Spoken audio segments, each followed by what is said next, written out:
8월 15일 주일 예배 오신 여러분 환영하고 축복합니다. 오늘은 마가복음 5장 14절에서 20절까지의 말씀을 통해서 복음은 선택의 기준을 바꿔준다라는 제목을 가지고 함께 말씀을 나누겠습니다. 풍랑을 뚫고 이제 거라사 지방에 도착하신 예수님이 무덤 사이에서 군대 귀신에 사로잡힌 사람을 만나셨고 그 귀신을 내어 쫓으셨던 일들이 지난주에 우리가 함께 나눴던 말씀이었습니다.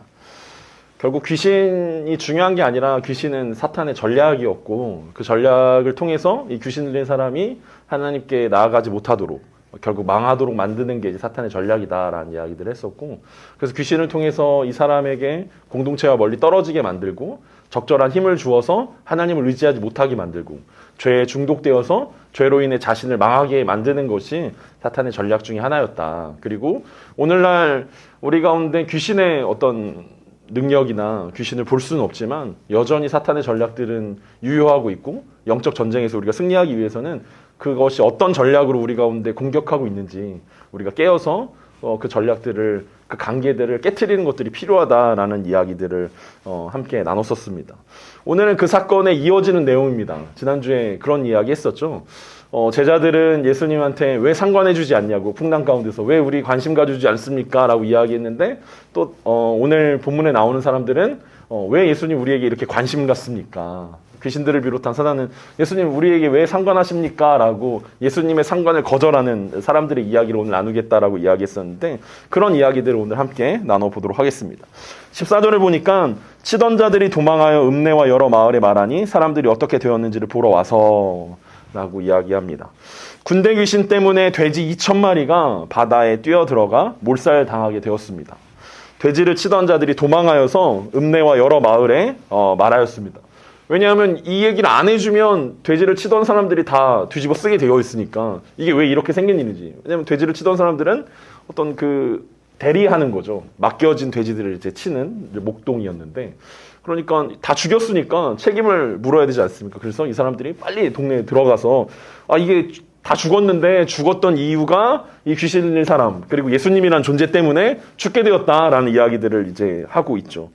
자초지종을 잘 설명하니까 사람들이 도대체 무슨 일이 일어났는가에 대해 궁금해서, 원래 귀신 들린 사람이 머물렀던 무덤 근처에는 아무도 안 왔지만 이제 사람들이 이제 모여들기 시작합니다. 도대체 무슨 일이 일어났냐, 어떤 사건과 사고 가운데 궁금증이 있었던 사람들이 무덤 근처로 모이기 시작했던 것입니다. 그러면서 15절과 16절에 이어지는 내용이 이렇습니다. 예수께 이르러 그 귀신 들렸던 자, 곧 군대 귀신 집혔던 자가 옷을 입고 정신이 온전하여 앉은 것을 보고 두려워하더라. 이에 귀신 들렸던 자가 당한 것과 돼지의 일을 본 자들이 그들에게 알리매. 현장에 도착하니까 진짜 듣던 대로 깜짝 놀랄 만한 일이 벌어졌습니다. 그들이 제어할 수 없었고 쇠사슬조차 쉽게 끊어버렸던 귀신 들렸던 자가 옷을 입고 얌전하게 예수님 발 앞에 앉아 있는 것입니다. 마치 제자들이 풍랑 가운데서 풍랑을 잠잠케 하셨던 예수님을 보고 두려워했던 같은 두려워하는 마음, 그 인간의 한계를 뛰어넘는 것 기적 앞에서 이 모여들었던 사람들도 똑같이 두려워합니다. 아무도 제어할 수 없었던 저 귀신 들린 사람을 누가 과연 제어한 것인가, 누가 저 사람을 온전케 한 것인가라는 두려움들이 그들 가운데 생겼던 것입니다.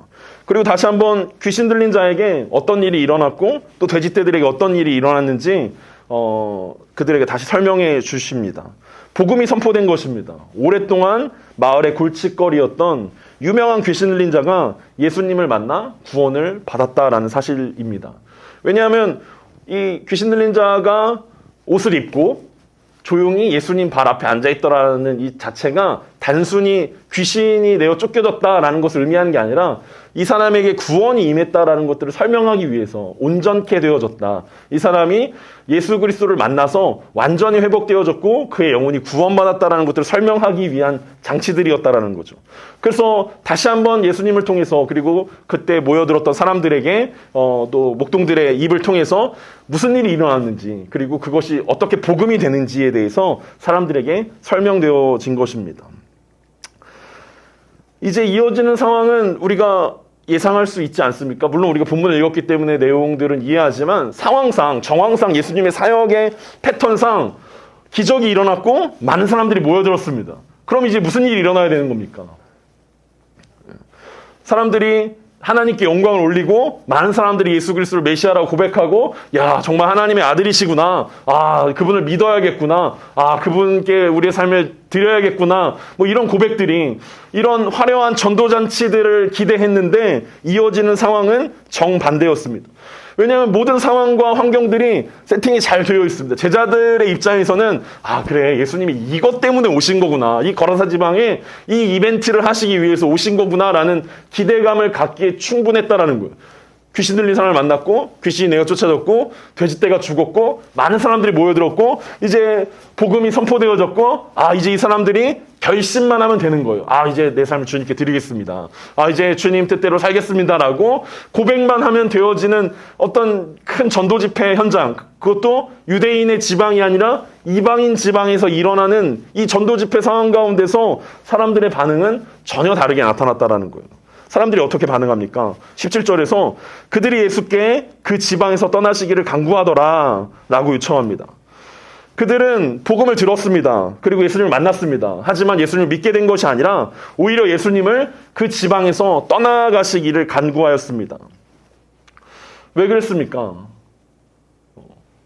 이 앞에서 이들은 예수님의 신적인 그 능력 앞에서 두려웠지만 이들을 더 두렵게 했던 것은 무엇이었냐면 돼지떼가 몰살당한 것으로 인해 그들에게 다가오는 손해였다라는 거예요.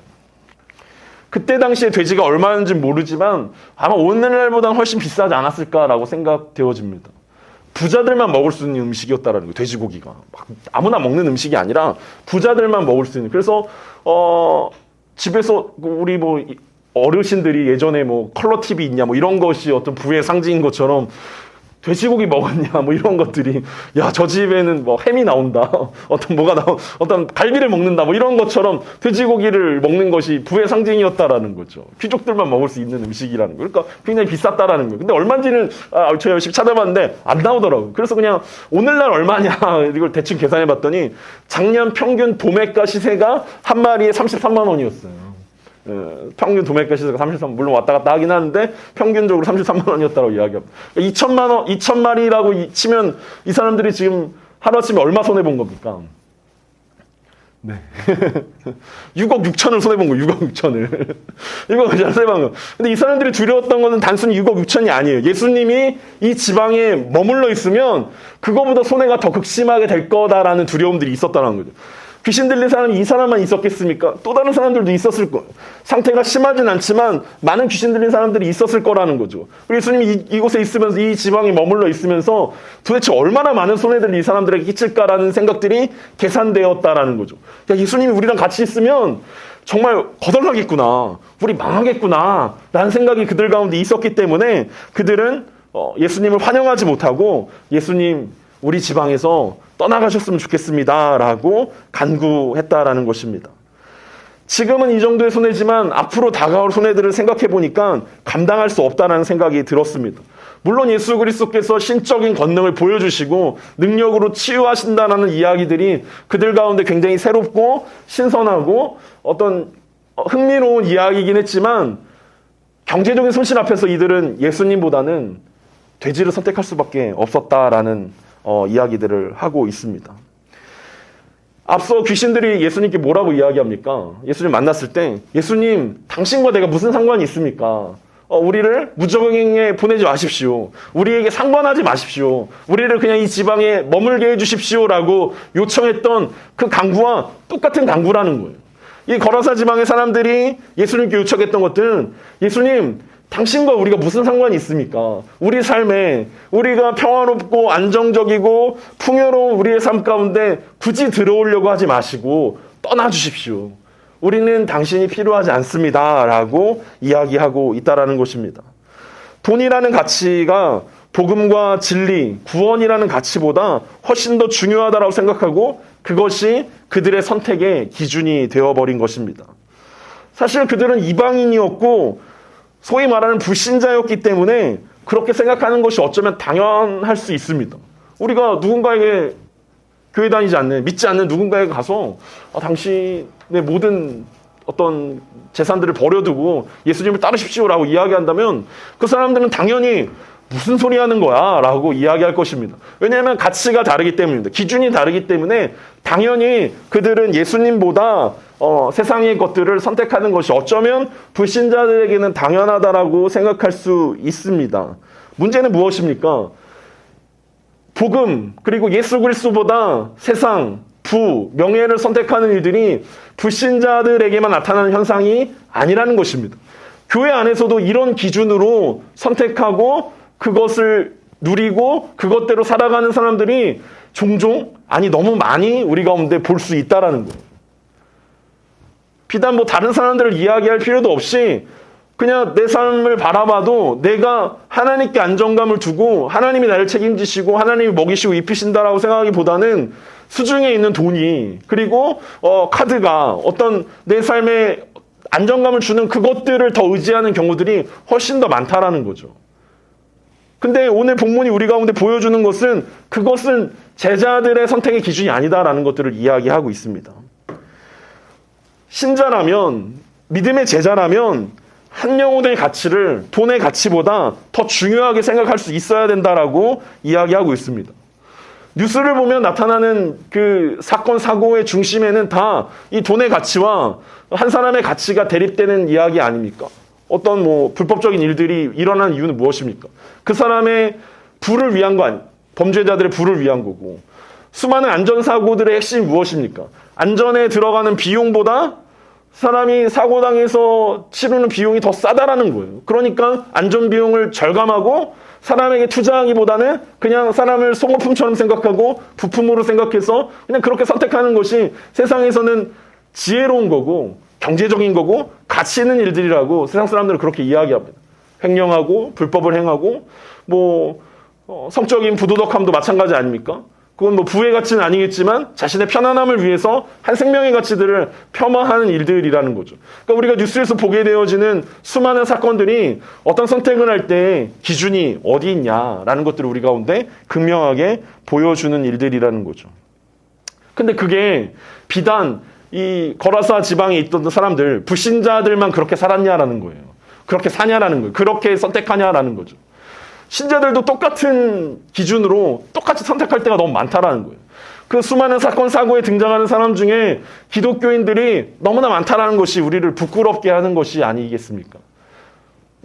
그 사람들 중에 누가 기독교인이냐, 누가 아니다, 이런 것들은 우리가 확인할 수 없지만 교회 안에서 나타나는 어떤 그런 어려움들, 그런 사건, 사고들도 세상과 동일한 사건, 사고들이 교회 안에서도 여전히 횡령의 사고들이, 여전히 성적인 부도덕한 일들이, 여전히 세상에서 나타날 법한 그 사건들이 교회 안에서도 일어나고 있는 것들을 보면서 우리는 거라사 지방에서 예수님 우리 삶 가운데 상관하지 마시고 우리가 선택하고 우리가 가치를 주는 그 일들 우리 마음대로 마음껏 하게 좀 내버려 두십시오라고 이야기하는 그런 일들이 교회 안에서도 신자들 안에서도 나타나는 것들을 우리는 볼 수 있다는 것입니다.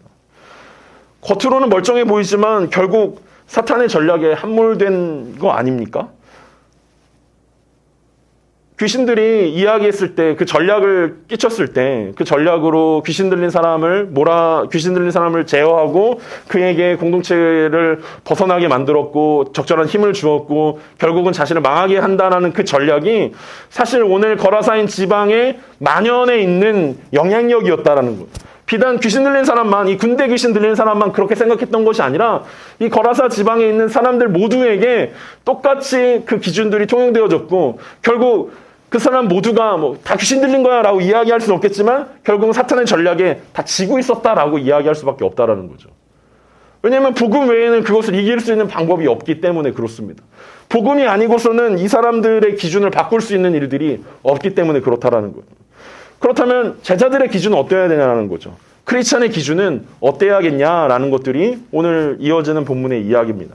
18절에 예수께서 배에 오르실 때 귀신 들렸던 사람이 함께 있기를 간구하였으나 예수님은 그 사람들의 간구대로 그 지방을 떠나십니다. 힘들게 고생해서 왔던 거라사 지방이었지만 사람들의 반대로 다시 배에 오르시는 것입니다. 예수께서 배 타고 다시 돌아가시려고 하실 때 예수님께 고침받은 이 사람은 예수님의 제자가 되어 예수님과 함께 있기를 간구합니다.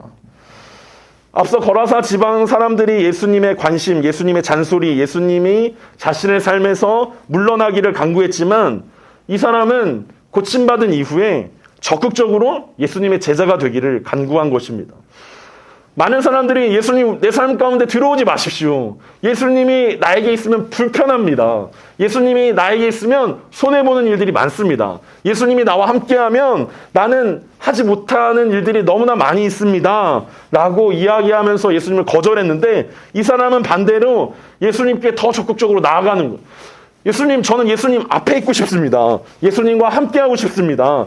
예수님이 내 삶을 간섭해 주셨으면 좋겠습니다. 아니, 예수님이 내 삶을 책임져 주셨으면 좋겠습니다. 나는 더 이상 거라사인들의 어떤 사고방식이나 가치관이나 세상의 풍조를 쫓는 것이 아니라 예수님으로 내가 만족하고 예수님 한 분이면 된다는 확신이 자신의 삶 가운데 들었다라는 거예요. 그래서 예수님이 자신의 인생의 중심이 되기를 바라면서 예수님께 요청한 것입니다. 예수님, 내가 예수님과 함께 있고 싶습니다. 우리의 예수님을 향한 소망이 이런 것이어야 된다는 거예요. 예수님이 있으면 불편하겠죠. 우리가 늘 얘기하는 코람데오, 하나님 앞에서의 정신으로 세상을 살아간다는 것은 참 불편하게 만드는 것입니다. 우리를 굉장히 불편하게 만들고 우리라는 존재 자체가 사람들에게 불편함을 끼치는 현장이라는 거예요.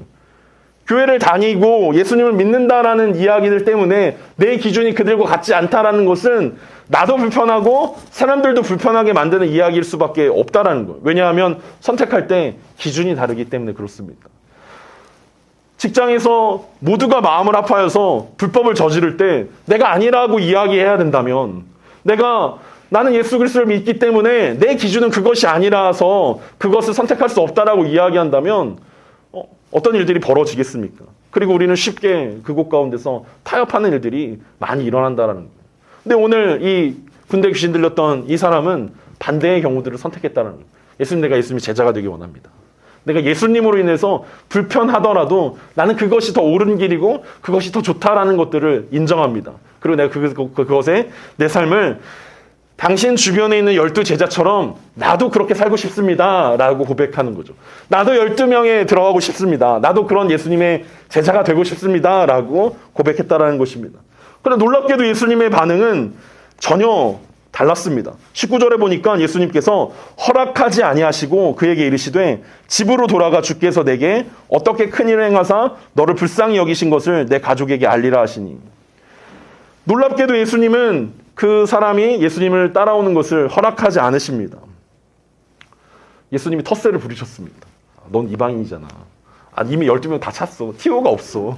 올 수 없어. 안 돼. 너는 외모가 안 돼. 혹은 능력이 안 돼. 이런 것 때문에 예수님이 거절하신 것입니까?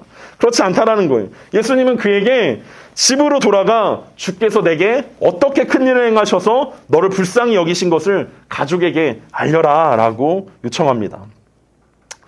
돼지치던 사람들이 동네에 들어가서 사람들에게 알려줬던 것처럼 너는 이 소식을 예수님이 너에게 어떤 일들을 했는지 자세하게 가족들과 친척들과 친구들에게 알려줘야 할 책임이 너에게 있다라고 이야기하는 것입니다. 그래서 예수님은 네가 나랑 함께 갈 것이 아니라 남아서 복음을 전해야 된다라고 명령하고 계십니다. 이 사람은 얼마나 억울했겠습니까? 아니, 이 사람이 원했던 게, 예수님 제가 돈을 달라고 그랬습니까? 명예를 달라고 그랬습니까? 아니, 뭘 달라고 그랬습니까? 예수님 제가 원하는 것은 그냥 예수님하고 함께 있는 거 아닙니까? 그 정도는 해주실 수 있는 거 아닙니까? 12명의 자리가 없으면 12명 외에 120명 있는 거기 자리 하나 내주시는 게, 그게 어려운 거라고. 제가 큰 거 요구하는 거 아닌데, 굳이 왜 유대인 아니라고 무시하십니까? 이렇게 반응할 수도 있지 않겠었습니까? 하지만, 그는 예수님의 명령 가운데 예수님이 함께하는 것들을 거절하였던 것들을 인정합니다. 그리고 예수님이 반대하셨던 것들, 그리고 예수님이 명령하셨던 것들을 그의 마음 가운데 깊이 새깁니다. 불평하지 않았다라는 거예요. 만약에 저였으면 예수님 한 번만 더 고민해 보십시오. 이게 아닙니다. 제가 지금 같이 가는 게 그림이 참 예쁘게 잘 나옵니다. 이게 좀 멋있게 잘 나오고 제가 나중에 예수님 따라다니다가 나중에 고향에 돌아오면 좀 더 효과적으로 제가 가르칠 게 더 많지 않겠어? 지금 일어난 일 말고 예수님이 가르침들이 더 많을 텐데 그걸 잘 배워서 제가 복음을 전하는 것이 훨씬 더 효과적이고 효율적이지 않겠습니까? 라고 질문할 법도 한데 그 사람은 그렇게 하지 않습니다. 예수님 한 번만 더 고민해 보시면 안 되겠습니까? 이렇게 얘기하지 않는다는 거예요. 잠깐만 따라갔다 오면 안 됩니까? 뭐 이렇게 타협안을 제시하지도 않았다. 예수님 잠깐 배만 타고 갔다가 다시 오면 안 돼요?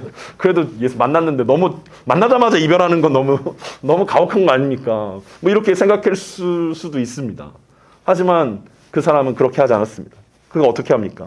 20절에 보니까 그가 가서 예수께서 자기에게 어떻게 큰일 행하셨는지를 데가볼리에 전파하니 모든 사람이 놀랍게 여기더라. 오히려 그 사람은 예수님의 명령에 적극적으로 순종합니다.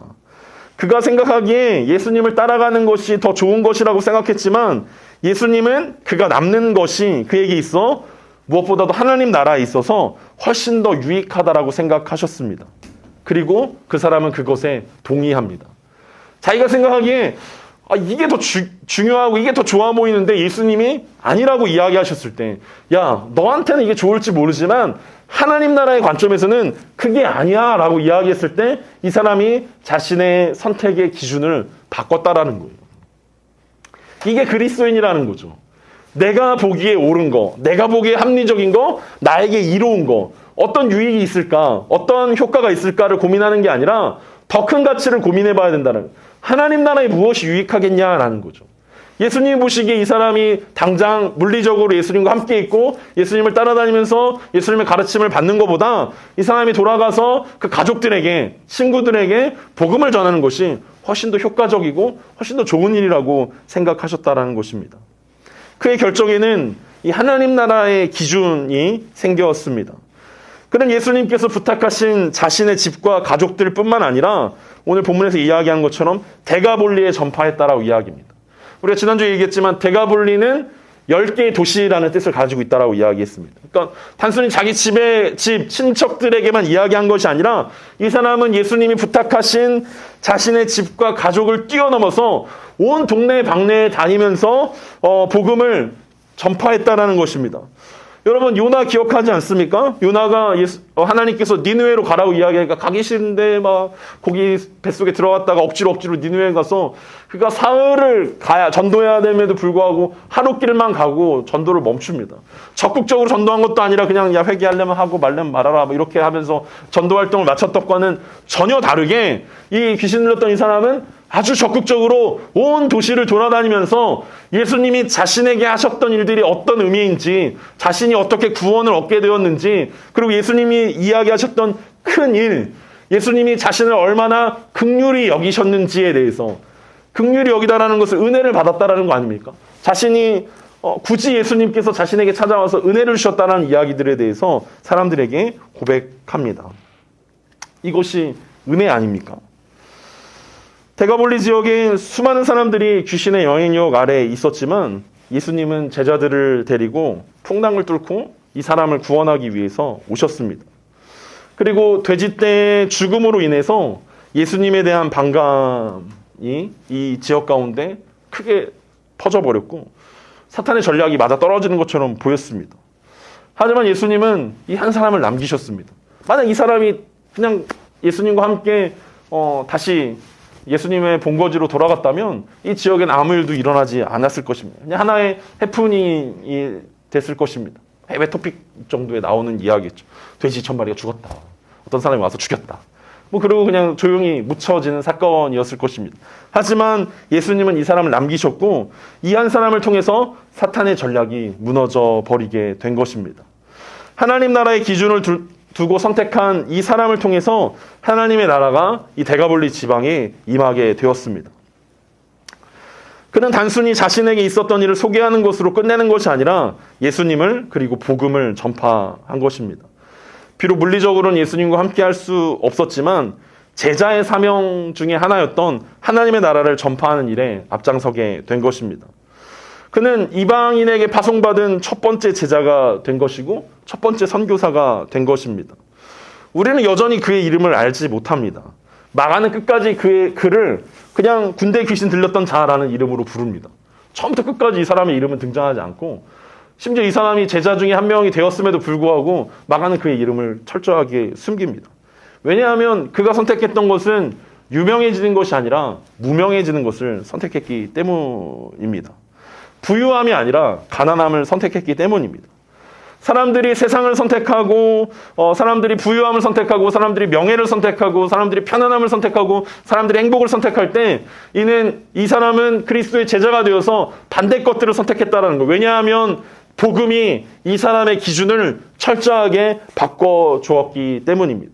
더 이상 세상과 같은 기준으로 선택하는 것이 아니라 이 사람에게는 예수 그리스도라는 그리고 하나님 나라는 기준이 뿌리 깊게 박혔다라는 것입니다.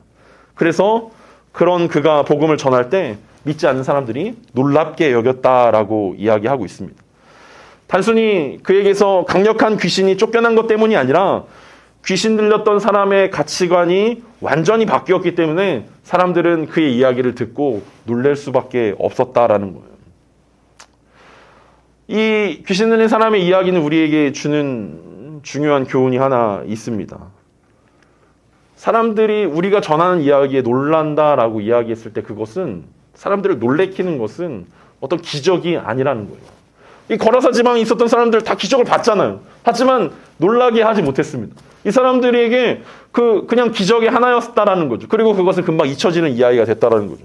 하지만 이 사람들을 진짜 놀래켰던 것은 기적이 아니라 한 사람의 가치관이 한 사람의 기준이 바뀐 이야기가 되었을 때 그것이 그 사람들에게 놀라운 이야기가 되었다라는 거죠. 초대교회의 이야기가 로마를 울릴 수 있었던 것은 초대교회 사람들이 어떤 능력이 있었기 때문이 아니라 은사가 많았기 때문이 아니라 그 사람들의 기준이 철저하게 로마와 정반대되는 하나님 나라의 기준을 가지고 있었기 때문입니다. 왜 이 사람들은 우리와 다르게 살까? 왜 이 사람들은 전혀 정반대의 길을 걸어가는 것인가? 왜 이 사람들은 세상 사람들과 전혀 다른 선택을 하는 것인가? 라는 궁금증과 놀라움이 로마를 무너뜨릴 수 있었다라는 것입니다. 어쩌면 우리가 자신 있게 세상을 향하여서 복음이 진리입니다. 예수 그리스도가 나에게 큰 일을 행하셨습니다. 라고 자신 있게 전파하지 못하는 이유가 바로 여기에 있지 않을까라는 생각들을 해봅니다. 요즘 사람들은 불의는 참아도 불이익은 참지 못한다라고 이야기합니다. 사람들의 기준에는 이 데가볼리 지방에 있었던 이 6억 6천이라는 이 숫자가 그들에게는 가장 큰 가치였고 기준이었다라는 거예요. 그리고 그들을 향하여서 우리가 돈이 아니라 예수 그리스도입니다 라고 이야기해 주려면 어쩌면 우리의 기준이 바뀌어야 된다라는 것입니다. 우리가 예배 전에 잠깐 그런 맷돌 얘기도 나누긴 했지만 가장 우리를 힘들게 하는, 저를 가장 힘들게 했던 것은 바로 그것입니다. 우리가 사역을 하고 훈련을 하고 말씀을 보지만 여전히 기준이 바뀌지 않는다는 거예요. 여전히 복음이 우리의 기준이 아니고 세상이 기준이라는 거죠. 그리고 내가 가르치고 내가 양육하는 사람들의 기준이 바뀌지 않는 모습을 보는 것이 정말 견딜 수 없는 아픔이고 고통이라는 거예요. 야, 이게 바뀌어야 뭐가 되는 건데 안 바뀌면 도대체 어떻게 하냐. 왜 내가 가르치는 사람들은 바뀌지 않을까라는 어떤 고민이 든다라는 거죠. 그리고 결론은 무엇입니까? 결론은 제 기준이 바뀌지 않았다는 거예요. 야, 네 기준이 안 바뀌었으니까 네가 가르치는 사람들도 안 바뀌는 거야 라는 결론에 이를 수밖에 없다라는 거죠. 이게 비단 우리들의 이야기겠냐라는 거죠. 이 한국교회 전반에 있는 이야기 아니겠습니까? 여전히 교회로 모이고 예배하고 기도하지만 여전히 내 기준에 사로잡혀 있다는 거예요. 세상의 기준에 사로잡혀서 예수님 도와주십시오. 예수님 돈을 주십시오. 예수님 명예를 주십시오. 예수님 이것들을 주십시오. 이렇게 하면 하나님께 영광이 되지 않습니까? 라고 이 귀신 들린 자가 예수님을 쫓아가길 원했던 어떤 그런 유치원 가운데 머물러 있다라는 거죠. 그때 예수님께서 분명하게 아니야, 그것이 아니라 너에게는 다른 전략이 있다. 이 땅 가운데 하나님의 나라가 임하기 위해서는 그거 말고 다른 전략이 있다라고 이야기했을 때 과연 그것에 우리가 순종하겠냐라는 거예요. 아닙니다, 예수님. 제가 생각하는 전략이 맞습니다. 이게 더 좋은 길이고 이게 완벽합니다. 이렇게 해야만 예수님이 영광 받으실 수 있고 이렇게 해야만 하나님의 나라가 올 수 있습니다. 라고 우리가 오히려 예수님을 설득하고 있지는 않습니까? 만약 그렇다면 우리의 기준을 바꿔야 된다는 거예요. 우리가 무언가를 선택할 때 내 기준에서 내 생각이 옳다라고 이야기하는 것이 아니라 조용히 잠잠하게 하나님의 뜻이 무엇인지, 그리고 어떻게 해야 하나님 나라에 훨씬 더 유익한 일들이 일어나는지를 볼 수 있어야, 그래야 하나님 나라가 대가분리에 임했던 것처럼 우리의 가정과 직장 가운데 임할 수 있다는 것들을 우리가 함께 보게 됩니다. 이 선택의 기준이 바뀌었던 이 귀신 들렸던 사람 같은 또 한 명의 사람이 있습니다. 우리가 잘 알고 있는 사도 바울입니다. 그는 부를 선택할 수 있었습니다. 그가 부를 선택했다면 어마어마한 부자가 됐을 것입니다. 그가 명예를 선택했다면 그는 가말리엘의 문화에서 엄청난 명예를, 가말리엘이라는 이 대학자처럼 그도 그의 수제자가 되어서 엄청난 명예를 얻을 수 있었을 것입니다. 그가 편안함을 선택했다면 그는 평생 동안 편안하게 인생을 살아갈 수 있었을 것입니다. 하지만 그는 그것들을 선택하지 않았습니다. 왜 그렇습니까? 그가 다메섹에서 만났던 예수 그리스도 때문에 그의 기준이 완전히 바뀌었기 때문입니다. 고린도후서 6장 1절에서 바울은 이렇게 이야기합니다. 우리가 하나님과 함께 일하는 자로서 너희를 권하노니 하나님의 은혜를 헛되이 받지 말라. 바울이 고린도 교회에 편지하면서 하나님의 은혜를 헛되이 받지 말라라고 요청합니다. 하나님의 은혜를 헛되이 받는 일들이 무엇입니까? 그것은 바로 기준이 바뀌지 않는 것을 의미합니다.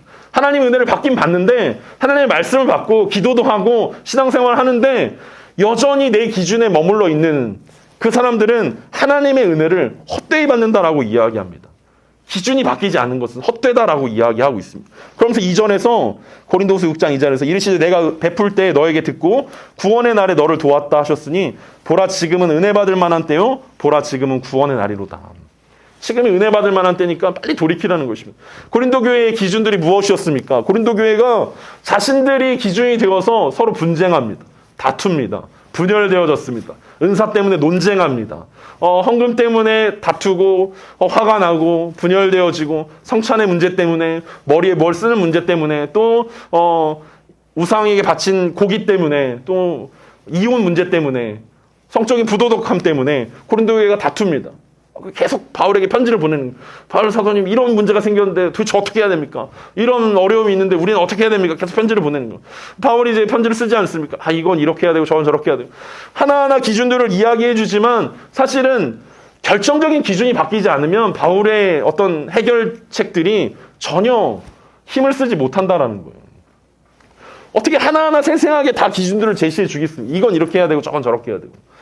지금까지 우리는 그것들을 좋아했습니다. 그게 편하다고 생각했어요. 하나하나 기준을 정해주고, 술을 마셔야 되냐 말아야 되냐, 뭘 해야 되냐 말아야 되냐, 어떤 이런 기준들을 하나하나 교회에서 정해주면 그것이 어떤 편하잖아요. 우리 가운데 이것만 하면 되는, 교회에서 하라는 거 하면 돼요. 11조 내라고 그러니까 내면 되고, 하지 말라는 거 하지 않으면 되고, 이런 것들이 있는데, 그게 머리가 작았을 때는 그게 이해가 되고 인정을 했는데 머리가 커지니까 충돌이 일어나는 거죠. 꼭 그래야 되나? 안 그러면 괜찮지 않을까? 꼭 그것이 진리인가? 꼭 그래야 될까? 그러니까 바울에게 질문했던 고린도 교회 성도들의 이야기가 똑같다라는 거예요. 바울이 이야기했던 것은 대전제라는 거예요. 하나님의 영광을 위하고 하나님의 나라의 기준이 박혀있는 사람들에게는 그 선택하는 것들에 있어서 불편하지 않은데, 그것이 제대로 기준이 바뀌지 않았으니까, 은혜를 헛되이 받으니까 사람들에게 그것이 헷갈리는 문제가 돼버렸다는 거예요. 이걸 해야 되냐 말아야 되냐, 예배 드릴 때 머리에 수건을 써야 되냐 말아야 되냐, 고기, 우상에게 드린 고기 먹어야 되냐 말아야 되냐, 이것 때문에 논쟁하고 싸우기 시작했다는, 누가 믿음이 더 있냐 없냐, 이런 문제들 때문에 왈가왈가하게 되었을 때 바울이 얘기했던 것은 은혜를 헛되이 받지 말라라고 이야기합니다. 기준이 바뀌어야 된다라고 이야기하고 있습니다. 그러면서 바울이 고린도후서 6장 8절과 9절과 10절에서 이렇게 이야기합니다. 우리는 속이는 자 같으나 참되고 무명한 자 같으나 유명한 자요, 죽은 자 같으나 보라 우리가 살아있고, 징계를 받은 자 같으나 죽임을 당하지 아니하고, 근심하는 자 같으나 항상 기뻐하고, 가난한 자 같으나 많은 사람을 부유하게 하고, 아무것도 없는 자 같으나 모든 것을 가진 자로다라고 고백하는 바울의 모습을 볼 수 있습니다. 그러니까 바울은 이 복음 때문에, 예수 그리스도 때문에 그가 선택했던 모든 기준들이 바뀌었다라는 거예요. 누가 가난을 선택하겠습니까? 누가 무명을 선택하겠습니까? 누가 비천함을 선택하고 누가 죽음을 선택하겠습니까? 그런데 하나님 나라의 기준으로 바뀌고 나니까 자신이 그렇게 선택할 수 있게 되었다라고 이야기합니다. 그러면서 그것이 오히려 세상적으로는 가난해 보이지만 주님 안에서 부유한 선택이었고, 세상에서는 무명한 선택이지만 하나님 나라가 빛나는 선택이었고, 세상에서는 아무것도 아닌 것 같지만 하나님 나라에서는 기쁨이 되어지는, 세상에서는 근심이지만 하나님 나라의 기쁨이 되어지는 선택이다라고 우리 가운데 이야기합니다. 그리고 이 바울처럼 오늘 귀신 들린 사람도 똑같이 예수 그리스도를 만나서 그 인생 가운데 기준이 바뀌었던 경험들을 우리는 볼 수 있습니다. 이제 우리에게 바울이 또 이 귀신 들린 이 사람이 우리에게 물어보고 있습니다. 여러분의 기준은 무엇입니까? 여러분의 선택의 기준은 과연 무엇입니까? 세상입니까? 아니면 하나님 나라입니까? 만약 여전히 우리의 기준이 세상이라면 우리는 하나님의 은혜를 헛되이 받고 있는 사람일 것입니다. 그렇다면 바울이 이야기했던 것처럼 지금이 은혜 받을 만한 때이기 때문에, 지금이 회복해야 할 때이기 때문에 하나님의 은혜를 헛되이 받지 아니하고 우리 주님께, 그리고 예수 그리스도께 하나님 나라의 기준으로 우리의 기준들이 바뀌는 저와 여러분 되시길 간절히 소망합니다.